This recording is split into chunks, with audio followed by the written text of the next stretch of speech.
में भी जाना है, ज्यादा देर करना ठीक नहीं है। We know sir, but sir actually हम सब कल पूरी रात सो नहीं पाए। सिया ने कहा, सो नहीं पाए, बट वाई? प्रोफेसर साहब ने पूछा। वो किसी के चलने की आहट आधी रात को फिर शुरू हो गई थी।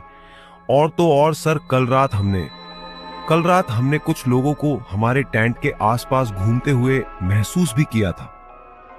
आंखों में भय के आंसू भरते हुए रुचिका ने कहा। वोट? प्रोफेसर साहब चौंकते हुए बोले। तो फिर तुमने उसी टाइम मुझे इन्फॉर्म क्यों नहीं किया बेटा? तुम सबको उसी टाइम मेरे पास आना चाहिए था। प्रोफेसर साहब ने कहा। हम बहुत डरे हुए थे सर, हमारे लिए तो सांस लेना भी मुश्किल हो रहा था उस टाइम। प्रिया बोली। मैं समझ सकता हूं। कहते हुए वे ग्रुप के बॉयज की तरफ मुड़े और अपनी आवाज में वजन भरते हुए लड़कों की तरफ देखकर उन्होंने कड़क आवाज में पूछा, कौन था वो? किसने की है ये शरारत? कौन था कल गर्ल्स के हटेंट के पास? जवाब दो, गिव मी आंसर, वरना तुम सबको पनिशमेंट मिलेगी। अंडरस्टैंड? प्रोफेसर साहब की बातें सुनकर सब लड़के घबराकर एक दूसरे को शक की निगाहों से देखने लगे। तभी राहुल ने दीपक की तरफ इशारा करते हुए कहा, और कौन हो सकता है सर? यह काम इसी दीपक का है। कल रात हम सबके सामने इस बेहुदा इंसान ने रुचिका के साथ जो बिहेवियर किया था वो हम सब अच्छी तरह से जानते हैं। मुझे पूरा यकीन है कि यह बेहुदा हरकत इसी कमीने की है।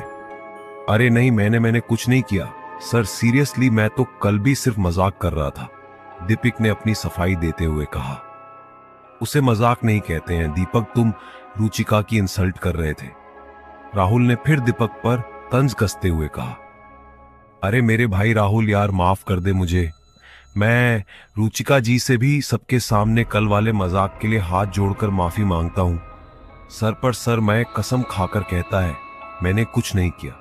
माना कि मजाक करना मेरा स्वभाव है और कभी कभी अपने मजाक से मैं दूसरों की इंसल्ट भी कर देता हूं, पर सर फिर भी मैं इतना घटिया इंसान भी नहीं हूं कि आधी रात को गर्ल्स के टेंट के पास जाकर उन्हें डराऊं।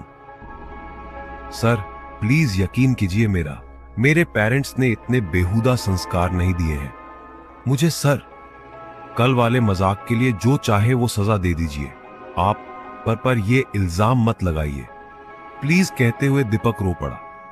अब तो प्रोफेसर साहब भी सकते में आ गए थे। उन्हें भी कुछ समझ नहीं आ रहा था कि हो क्या रहा है।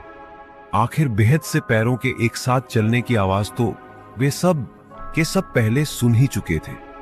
और फिर अकेला दीपक ये सब कर भी तो नहीं सकता था। उन्होंने चारों लड़कियों को फ्रेश होने के लिए भेज दिया। लड़कों को भी चाय नाश्ता की व्यवस्था के काम में लगा दिया और खुद बैठकर इन सब घटनाओं के बारे में शुरू से विचार करने लगे। तभी वहां एक रसोइये और उसके हेल्पर को लेकर कलेक्टर साहब के पीए गुप्ता जी आ पहुंचे। दरअसल वे भी पूरी रात इन स्टूडेंट्स के बारे में सोच कर सो नहीं पाए थे, इसीलिए भोर होते ही उन्हें देखने के लिए आ पहुंचे। नमस्ते प्रोफेसर साहब। प्रोफेसर साहब की ओर बढ़ते हुए गुप्ता जी बोले।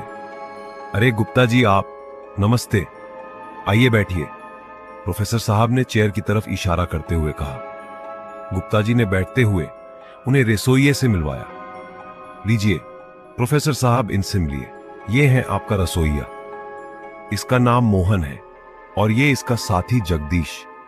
ये लोग आज से 5 दिन तक रोज इसी टाइम आ जाया करेंगे और शाम को 5 साढ़े 5 बजे तक रात का खाना जल्दी बनाकर चले जाएंगे। अरे लेकिन हमें तो फुल टाइम के लिए बावर्ची चाहिए था। बच्चे सब पूरा दिन रिसर्च में बिजी होंगे, रात होते होते तो बहुत थक जाएंगे। ऐसे में चाय पानी के इंतजाम के लिए किसी ना किसी का होना तो बहुत जरूरी है। चाहे तो और पैसे ले लो भाई, मोहन की तरफ देखते हुए प्रोफेसर साहब बोले।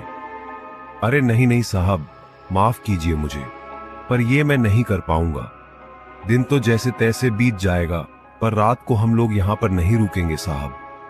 विचलित होते हुए मोहन बोला।